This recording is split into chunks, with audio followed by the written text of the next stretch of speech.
رايحين نسمع ماتش مصر وبوركينا فاسو. غلط بتقولها كنت فرحان قوي كده. لا رايحين نسمع الماتش مصر وبوركينا فاسو. رايحين نسمع الماتش يعني. ان شاء الله هو ماتش مهم، خلي بالك. السيمي فاينل لا ده لا مش السيمي فاينل، ده قبل النهائي. لا هو ده ايه اتكلم عربي وحياة والدك. بص اللي يفوز هيلعب على النهائي. خلاص حلوه الصيغه دي حلوه، بدل السيمي والسيمي. الاتنين يلعبوا على التاني. الكاميرون موجوده. مش عارف الصراحه، انا عارف ان منتخب مصر وبوركينا فاسو موجود. اصلا الاضاءه زفت اصلا، هنطلع شكلنا الاضاءه زباله، ده احنا هيبقى شكلنا احنا هنمسح الفيديو ده. ايه ده؟ استنى، ايه الحاجه دي؟ ده كلب ده؟ ترسمه؟ انت بتحب ترسم كلاب. الكلبه العبيطه بقى دي.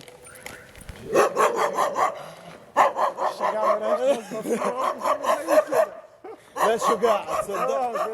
يا بنت اللذينه. الكلب اللي ما يخافش طالما اللي فهمت عليه كده ده سعران او لسه ولده، وفي الحالتين هيطلع بص تبقى يعني الكلب السعرانه والكلب اللي لسه ولده. يا جدعان معانا يا جدعان خبير في الكلاب، في الكلاب الشوارع خصوصا. ليه بقى؟ عشان البيت بتاعه في مكان ملغم بالكلاب. كل يوم لازم يطير وراه 10 كلاب مثلا. احكي لنا يا ابني قصتك كده. خد قصه اللي كاميرا معاك، كاميرا معاك. القصص اللي حكاها مع الكلاب يا ابني انت كل يوم بتحكي لي قصه. مغامرات هشام والكلاب. يا سلام. ونزلها في معرض الكتاب. يلا ايه رايك؟ والله فكره تنزل في معرض الكتاب دي، خلي بالك. شفت معرض الكتاب فيه التباع عمل كتاب يا اخواتي.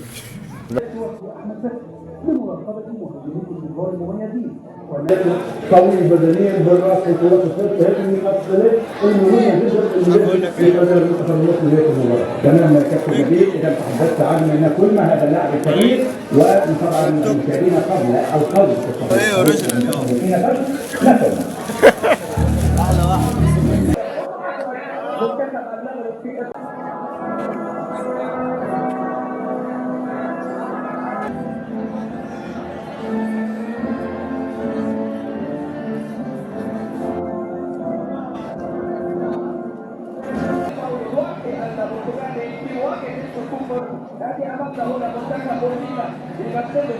الجانب الاخر مباراه نصف النهائي الاخر ما شاء الله المنتخب المصري يحسم الامور مبكرا في هذه المباراه. والحفاظ ايضا على الشباك المستمر. عبد الله السعيد عدى حلوه قوي تريزيجيه. عبد الله السعيد فوتها جميله، ودي طالع حامد يا ولد عاملها جميله جدا الى محمد صلاح، عايز يعمل عرضيه، ولكن شوف التامين دفاع، شوف كهرباء وسط كام لاعب. المباريات الجانبيه هنشوف اللاعب نيكلوبا اللي امامنا هو اللي بينطلق. لاعب سريع تريزيجيه الحاجات دي بيروح بيها وممكن ياخد ركله الجزاء. محمود حتى تريزيجيه شبع يسجل في الدقيقه 17.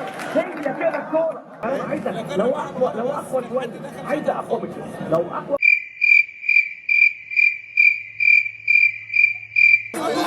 اللي امامنا هنا يعني لا يبتسم لان لسه اللي خلص، لكن هدف حلو وسط الكوره. شوف لما ظبطت يا ولد يا كهرباء. محمد صلاح رشاها. احنا الف مبروك الاول على مصر. لا ثواني مصر. ايه الفوز ده ما شاء الله. ايه يا حضري، ايه يا عم.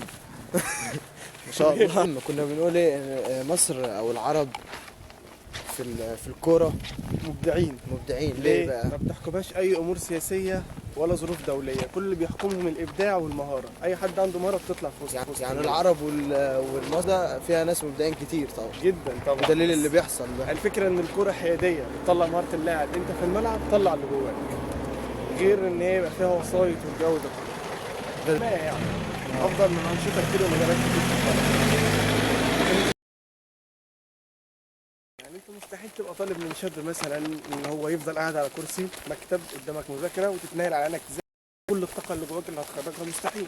عندك لعب كوره، عندك رياضه، كل ده اهلك ممكن يمنعك عنه عشان مجرد يا ابني علموا ولادكم يا ابني. اقعد مع ابنك وفهمه ان في حاجه اسمها مثلا، في حاجه اسمها علم، في حاجه اسمها كاميرا.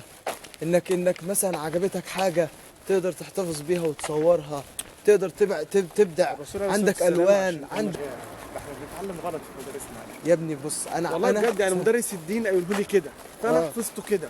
يا ابني احنا كل حاجه بنحفظها. الدين حافظينه، الصلاه حافظينها هي كده. انت بتعمل ليه كده؟ هو كده.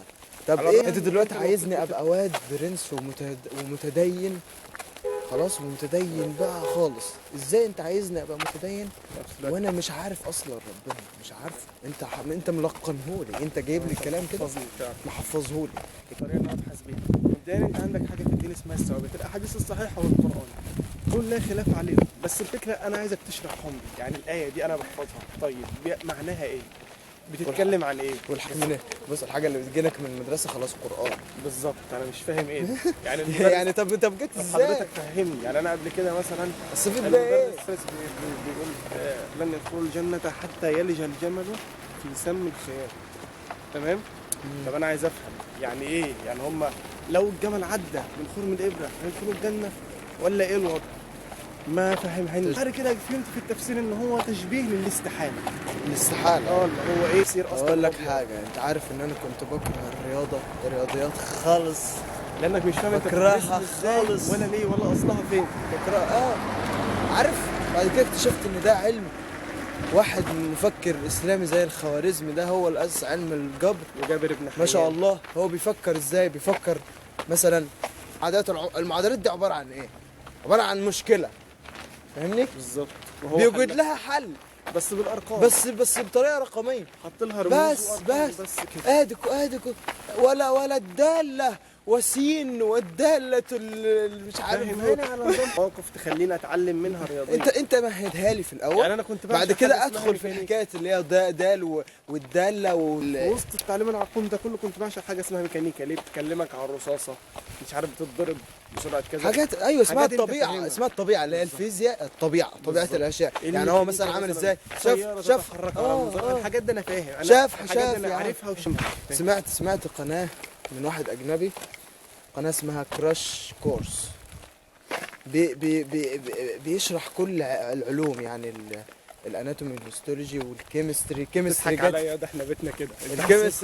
الكيمستري جت ازاي؟ الكيمستري مثلا جت ازاي؟ فبيقول ايه؟ وحدة القياس مثلا اللي هي الكيلو ما جاتش كده من كده يلا هاي كيلو. لا، واحد شاف قطعة بلاتين كده، راح قاسها، عمل لها قياس، قال ان دي تساوي 1 كيلو جرام. بس راح سواها بالحاجات التانية، عمل لها اساس فاهمني؟ علمي اساس. ادي حته بلاتينايه اهي. انا هقول عليها ان دي كيلو جرام. اخترع وحدة قياس. اخترعها دي قدر يخترع. هو ده يخترع العقل الكتله. هو ده العقل اللي ده مديهولنا العلم. ربنا. المفروض ان انا افهم ان أيوة. وحدة الوزن دي اساسا مخترعه من وحدات القياس العاديه اللي هي الاطوال الحكاية. والدنيا دي اللي هي اصلا كانت معروفه. يعني انا استخدمت حاجه معروفه عشان اخترع حاجه مجهوله. فانت أيوة. لما تيجي تحفظ حاجه عرفتها لنفسي. انت لما تيجي تحفظ. طب انا ممكن لما عرفت مثلا ان الوزن اساس وجوده هو وحده قياس اطوال، انا ممكن اخترع لك وحده تاني. ده ايه؟ صح. رحت انا قلت ايه بقى؟ يبقى انا مش مستحيل ان انا اجيب حاجه، مش مستحيل ان انا اخترع مثلا اكتشف حاجه انا اكتشفتها. مش مستحيل، سهل. دي حاجه ربنا خلقنا عشانها اصلا، عشان الاقيها. عودتني احفظ فحسستني ان العلم اللي بيجي ده بيجي. خلاص هو كده. لا، اللي بيعمله ده عقله جبار، مفيش حد زيه. مفيش حد زيه، هو بيغلط عادي. لان انت حفظتني، فهمتني. انت عارف ان العلم ده بيتغير؟ النظريات جدا. ممكن تكون كل ده غلط. اساسا هو كل شويه واحد عالم بيصحح لعالم تاني. كل شويه بيلغي نظريه عالم تاني. انت ما فهمتنيش كل ده. لا، عندك القانون بيقول كذا. طب اساس القانون ده ازاي؟ الراجل ده تعب قد ايه عشان يوصل للقانون ده؟ حسستني ان هو نايم صحي قال لك انا هحط قانون، فحسستني ان انا هعجز، ان الانسان اللي عمل القانون ده انسان خارق، انا مش هبقى زيه. لا طبعا، زيه هستخدمه. وبيربطها بايه؟ بيربطها بالرزق. بالظبط. بيربطها ان انت هتدخل في دي، يا اما خلاص انت كده اتدمرت. بالظبط. مع ان كده غلط، ربنا ما قالش كده خالص. علمياً يرزقكم كما يرزق الطير. انت يا دوب بس بتروح كده تاخد بس. بالاسباب انك بتخطي الخطوه دي عشان تتلقى الرزق بس. مش اكتر. انما بقى كليتك هي سبب رزقك والجو ده كله، ده كلام تعبان. غير كده في الكليه انا اكتشفت حاجه في الكليه. بعمل ايه؟ بدرس البيزك، الحاجات الحد الادنى من المعلومات اللي تاهلك ان انت تروح المجال ده.